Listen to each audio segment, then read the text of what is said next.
Okay, algebra crazies. Page 138 in your notes. Section 12.2, continuing statistics and parameters. This is on standard deviation.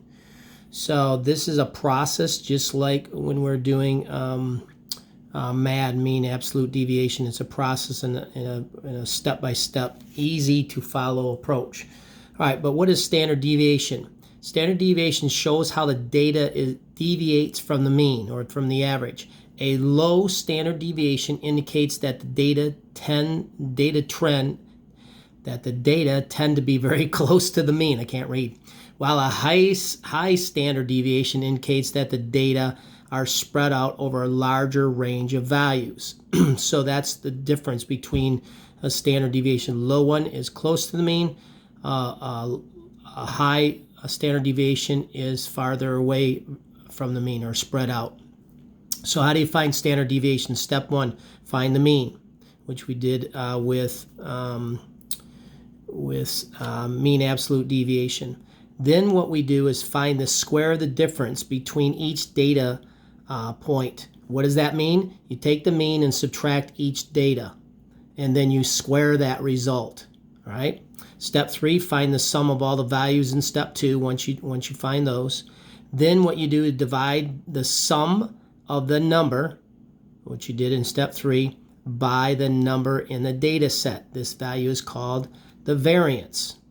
Then what you do is you take the square root of this variance.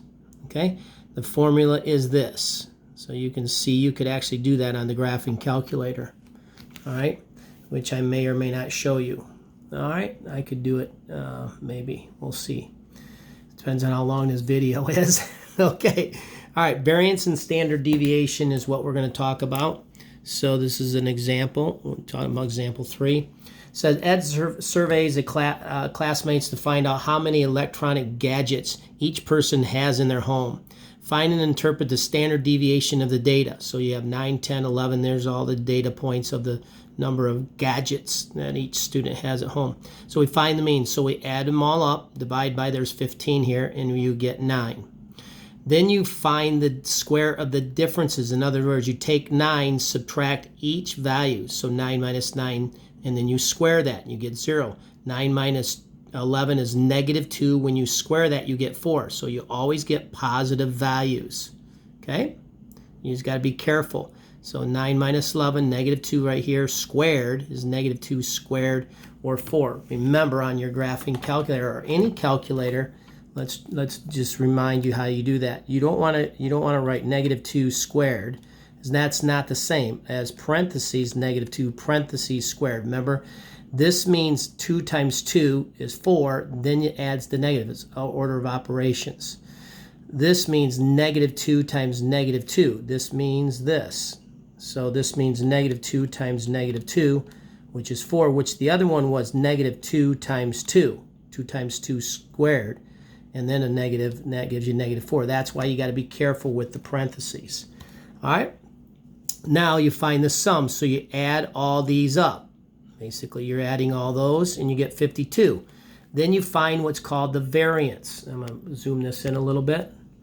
Okay, let's wait for it to get on. Okay, variance is that symbol right there, and we take it and add up the sum, or add up the sum, we get 52, and divide by the number we have, which is 15. So 52 divided by 15 is about 3.47.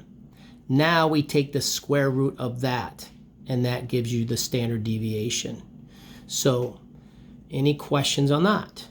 Okay, shouldn't have any questions. So what it means is the standard deviation of 1.86 is small compared to the mean of 9. So you compare the standard deviation compared to the 9, and it's small. This suggests that most of the data values are relatively close to the mean. All right, let's take an example. So we're going to go through a complete example of what we just talked about. So from start to finish. So it says, Caleb tracked his calorie intake for a week. Find and interpret the standard deviation of his calorie intake. 1,950, 2,000, 2,100, 2,000, 1,900, 2,100 basically there's no outlier there. It didn't have 4,000 calories one day. So we first find the mean, add them up. 14,050 divided by, there are 7, 2, 3, 4, 5, 6, 7, and you get approximately 2007, 2007.1 to be exact, something. So now we take the mean and we subtract each data point. So 2007 minus the first one, then minus the second, third, fourth, fifth, sixth, and seventh. So we get 57, we square that, you get that, you square that when you get that. Negative 91 is what you get here, you square that and you get a positive value. Remember, that's what we just talked about. That one, that one, that one, that one. Then you add them all up. Now move down here. So I add them all up and I get 32,143. Okay? So 32,143 in step 4. Now we find the variance. This is the symbol for variance. You divide the sum by the number you have and you get 4,592. You take the square root of the variance. That's called standard deviation. Okay? S, comma, or point D, lowercase. This is your variance, V. Okay? I'll put that like that and that like that in parentheses. So the square root of the variance is 67.76 or 67.8, which comes over here, and this was the answer right over here. And it means that the standard 67.8, the standard deviation is very small compared to the mean. So you're, again, looking at that number compared to the mean. I'm going to zoom out a little again. Is a small number. That was the mean 2007. That's a small number compared to that. Therefore, since it's small, the data values are very close to the mean of 2007 calories. And there you have standard deviation.